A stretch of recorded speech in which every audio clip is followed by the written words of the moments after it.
À Sion, comme dans toute la Suisse, c'est jour de vote, ou plus exactement, de votation. La majorité de la population a déjà renvoyé son bulletin de vote par courrier, mais 5 à 10% préfèrent venir le déposer en main propre dans l'urne. Exprimer leur avis 3 à 4 fois par an, les Suisses y tiennent beaucoup.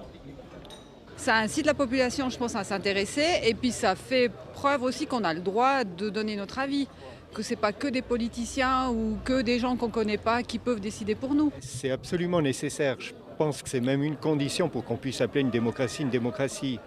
Parce que vous voyez, avec notre système, celui qui prend la décision, donc là le peuple, c'est lui qui en paye les conséquences, qu'il ait voté d'un côté ou d'un autre. Le système suisse de démocratie directe prévoit 3 catégories de votation populaire. Ce qui ressemble le plus au référendum d'initiative citoyenne réclamé par les Gilets jaunes, c'est l'initiative populaire. Elle concerne tout ce qui peut impliquer une révision de la Constitution fédérale. Il faut 100 000 signatures et pour qu'elle soit adoptée, une double majorité est nécessaire, celle du peuple et des cantons. Ce qui n'est arrivé que dans 10% des cas, mais cette démocratie directe n'en est pas moins un pilier fondamental de la vie politique suisse. Ça sert à rappeler à ceux qui sont à Berne, comme on dit, au Parlement, au gouvernement, ou à ceux qui sont à Sion pour les cantons, ça sert à rappeler que moi, je suis le souverain, que le peuple est souverain. Finalement, tout dépend de moi, qu'on le veuille ou non. Et ça, en démocratie, c'est pas si mauvais, que le peuple se rappelle non seulement l'existence, mais rappelle qu'il est le maître. Et tous les sujets sont susceptibles d'être soumis au vote. Cela peut concerner la traçabilité des armes, une réforme fiscale, le coût des médicaments, les pistes cyclables ou encore l'énergie nucléaire. Avec leur bulletin de vote, les électeurs reçoivent une documentation assez complète qui comprend aussi les recommandations des autorités.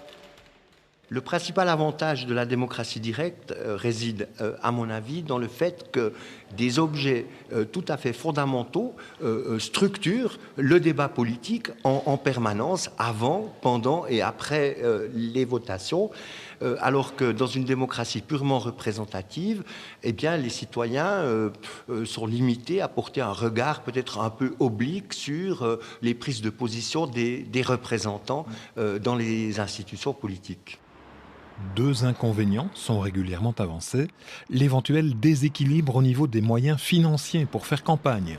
Et ensuite, la lenteur du processus législatif, ce qui peut, par ailleurs, se révéler une qualité. Même s'ils doivent se déplacer plusieurs fois par an pour donner leur avis, les Suisses tiennent beaucoup à ce système de votation. Un système qui, à leurs yeux, sans aucun doute, pourrait être exporté dans d'autres pays. Je pense que c'est un système qui est totalement exportable. Après, il faut trouver le bon dosage, mettre en place les mécanismes. Et je pense que c'est tout à fait praticable. Nous le faisons avec une certaine sérénité, un certain bonheur depuis 150 ans. La première votation populaire remonte en effet à 1848.